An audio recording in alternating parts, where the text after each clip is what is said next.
वातावरण असतं. पण आता आपण म्हटलं तसं अचिव्हमेंट्स या सगळ्या वॉलवर आहेत आणि बघाल तुम्ही वॉल तर गच्च भरलेली वॉल आहे. माझ्या मते आणखीन अचिव्हमेंट्स जेव्हा येतील तेव्हा ताईंना अशी आणखीन एक वॉल किंवा आणखीन एक काहीतरी इथे तयार करून घ्यावं लागेल ना ताई? Yes yes. सुरुवात कुठून करायची? कारण पहिलं बक्षीस आपलं खास असतं, काही बक्षीस आपल्या खूप जवळची असतात, जी काही मॅनिफेस्ट केलेली असतात. हा, बक्षीस पहिलं म्हणशील तर हे आहे.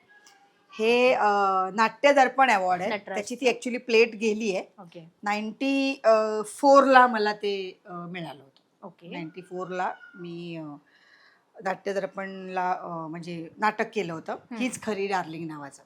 मी, सुमित राघवन, लीना भागवत, नंदू लबडे, राजन पाटील आणि अर्चना पाटणकर असे आम्ही 6 जण होतो.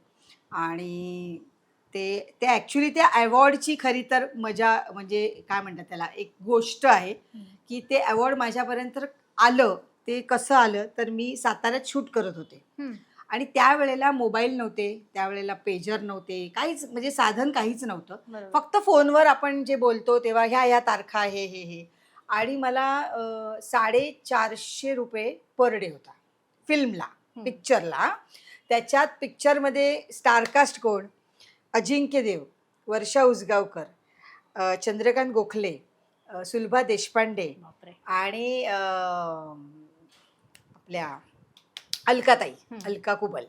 तर ही सगळी स्टारकास्ट होती. त्याच्यामुळे मला तो रोल मिळणं हीच खूप मोठी गोष्ट होती. आणि सतीश रणदिवे यांनी फिल्म डिरेक्ट केली होती.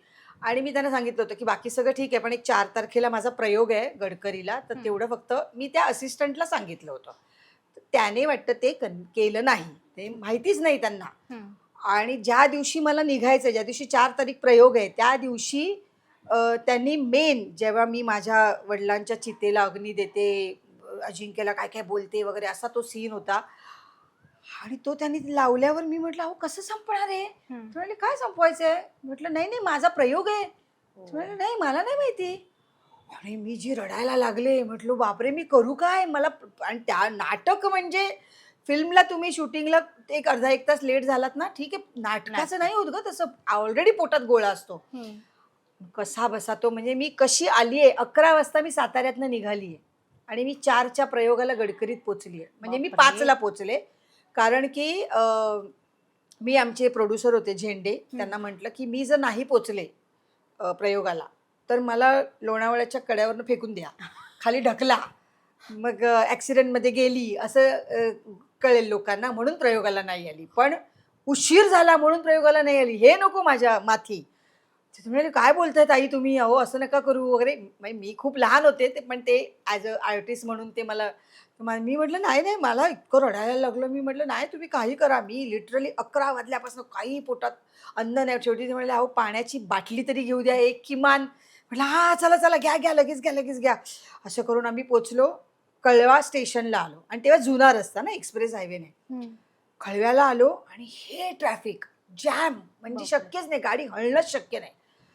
म्हटलं करू काय. मग उतरले, 1 रुपयाचं नाणं टाकून फोन केला गडकरीला की मी पोचते मी कळव्यापर्यंत आली आहे. ते म्हणाले ठीक आहे आम्ही नाटक सुरू करतो, तू ये, कारण माझं तसंही दुसऱ्या अंकात काम होतं. म्हटलं हा चालेल. तर मी त्यांना म्हटलं, अहो गाडी चालत नाहीये, काय करायचं? ते म्हणाले, मला काय माहिती, तर मला इकडचं काहीच माहित नाहीये. मी म्हटलं ट्रेन दिसली, ट्रेनचा भोंगा ऐकायला आला. म्हटलं ट्रेन आहे, लवकर चला बोला. तोपर्यंत मी काय केलं होतं, मी ज्या शूटिंगच्या कपड्यांवर शूटिंग करत होते तेच कपडे घालून मी आले होते. म्हणजे घागरा पोलका. तर मी आपलं त्यातल्या त्यात बांगड्या, हिरव्या बांगड्या घाल, मंगळसूत्र घाल, काहीतरी म्हटलं तयारी तर करूया ॲटलिस्ट पोचेपर्यंत.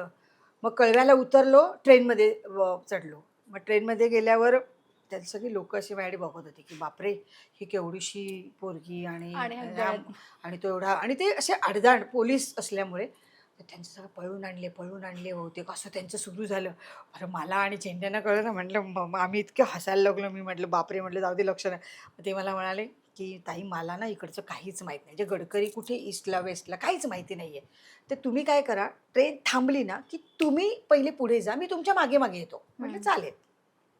आणि जसे आम्ही उतरलो ना, सगळे लोक ओरडायला लागली, ए पोरगी पळाली पोरगी. मला फक्त म्हणाले, मला मारायच्या आधी या तुम्ही मध्येच, नाही तर मला मारायची लोक. असं करून आम्ही बाहेर आलो. आणि कसं असतं बघ, आपल्या बाहेर आलो, रिक्षाचा संप. बापरे. मी बरं आत्ता कसं एक रमत-गमत स्टेशनवरनं गडकरी आपण जाऊ शकतो ना, असं नाही. पण ते जे असतं ना डोक्यात, प्रयोग आहे, प्रयोग आहे, प्रयोग आहे. म्हटलं शक्यच नाही. माझ्या पायाखाली ना मला असं वाटत होतं, की जड झालेत पाय. हम्म. माझे पाय उचलत नव्हते आणि मला सारखं रडायला लागलं. मी म्हटलं, "मी काय करू?" म्हणे, "थांबा, थांबा, तुम्ही शांत बसा जरा." मग त्यांनी एका पोलिसाला रिक्वेस्ट केली, की माहिती आहे हे चुकीचं आहे ट्रिपल सीट जाणं, पण ही खूप गरजेची गोष्ट आहे. ह्यांना प्रयोगाला पोचणं गरजेचं आहे, इमर्जन्सी आहे.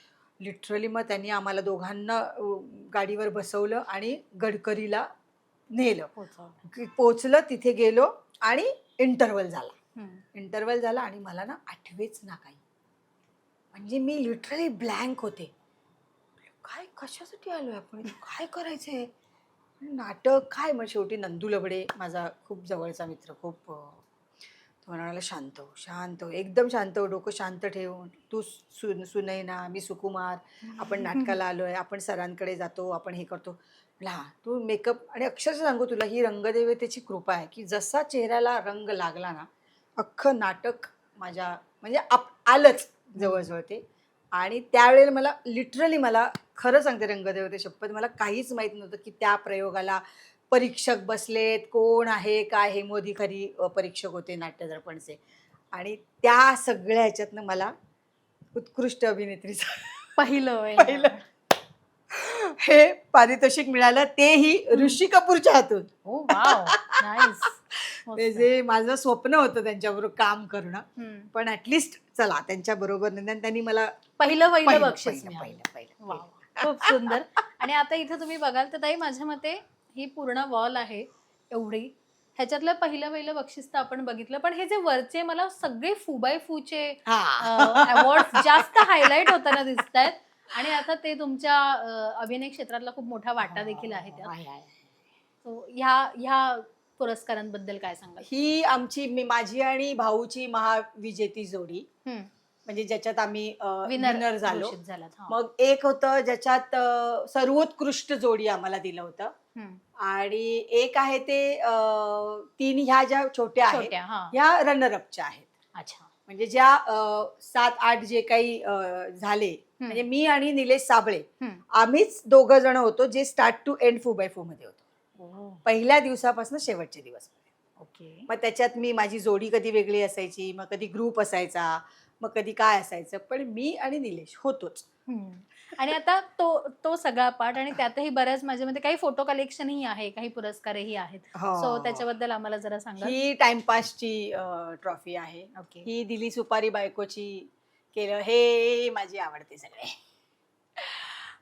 ठिपक्यांची रांगोळी. अरे वा वा वा, किती छान फोटो. हा शेवटच्या दिवशी काढला ताई? हा, शेवटच्या दिवशी काढला. वा वा वा, खूप सुंदर फोटो.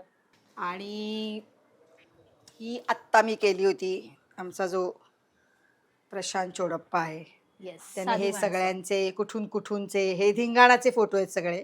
ते कुठे कुठे त्यांनी असे जोडून आणून असे छान एक फ्रेम करून दिली आठवणीची. वा.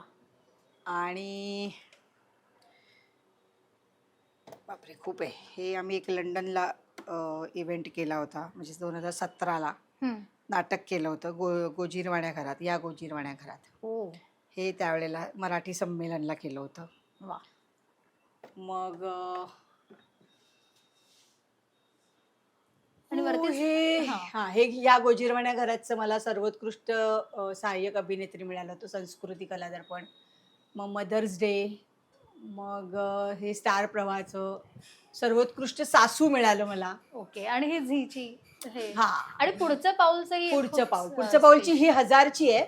अजून पुढच्या मला वाटतं एक 1500ची आणि एक 1800ची पण 2 आहेत, पण त्यावेळेला मला वाटतं त्या फंक्शनला मी गेले नव्हते. ओके. आणि हे झी अवॉर्ड जे आहेत, हे सर्वोत्कृष्ट सासू हे होणार असून मी या घरचीचे लागोपाठ 2 वर्ष मिळाले.